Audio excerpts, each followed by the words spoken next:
বিনা অনুমতিতে অবৈধভাবে দলের নাম ব্যবহার করার জন্য পুলিশের কাছে ঋতব্রত শিবিরের বিরুদ্ধে প্রতারণা চক্রান্ত ভিত্তিহীন তথ্য নথি প্রচারের অভিযোগ দায়ের করল মমতা শিবির।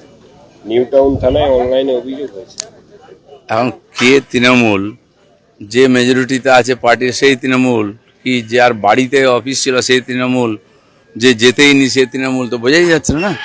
কম এখন ওটাই চলবে, কেস কাচারি আর ওই প্যারেড চলবেই। যে পার্টি অফিসই খালি হয়ে গেছে, তো লোকসভা বিধানসভায় বেশিরভাগ সদস্য চলে গেছেন, তো সেই পার্টির অস্তিত্ব আছে কি? সোমবার তো 5টি নতুন বিল বিধানসভায় আনতে চলেছে রাজ্য। তাহলে সরকার অভিন্ন দেওয়ানি বিল, বিধি বিল, গুন্ডা দমন সংক্রান্ত এবং সম্পত্তি বাজেয়াপ্ত ছাড়া আরো 2টি অনগ্রসর সম্প্রদায়ের জন্য বিল আনতে চলেছে রাজ্য সরকার। কি থাকছে? সে বিল তো জেনে গেছেন সবাই, দেওয়া হয়ে গেছে সবাইকে। তো সেই বিল পাস হবে। সরকার যেগুলো যেগুলো হয়নি, হওয়া উচিত, এরা অনেক কাজ আটকে আছে, আগে সেগুলো আমরা ঠিকঠাক করছি। বলছি, ফুটপাত দখল নিয়ে হকারদের উচ্ছেদ নিয়ে তো বিজেপির একটা ভূমিকা ছিল, এবং বিজেপি সরকার আসার পরে কলকাতা পুরসভার টাউন ভেন্ডিং কমিটির মিটিংয়ে একাধিক গুরুত্বপূর্ণ সিদ্ধান্ত হয়েছে হকার উচ্ছেদ সহ নানা বিষয়। তো কলকাতা পুরসভার যে এলাকার রাস্তাঘাট থেকে হকারের জন্য হওয়া সমস্যা থেকে কি মুক্তি হবে? দে হবে সবই।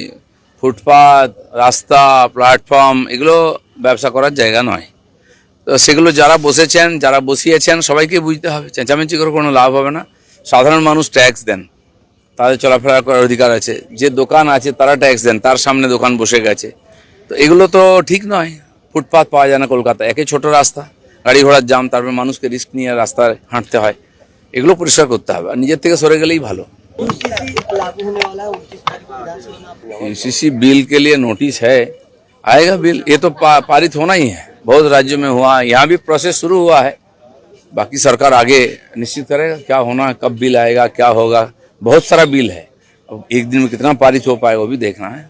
नीट के बाद टेट का पेपर भी लीक हुआ है, इस पे आप क्या कहेंगे? मुंबई में, ठाणे में, नहीं, ये एक ट्रेडिशन देश का बन चुकी थी। अभी भी कुछ ना कुछ लीकेज होता है, तो सरकार को इसका ऊपर कड़ाई से स्टेप लेना चाहिए।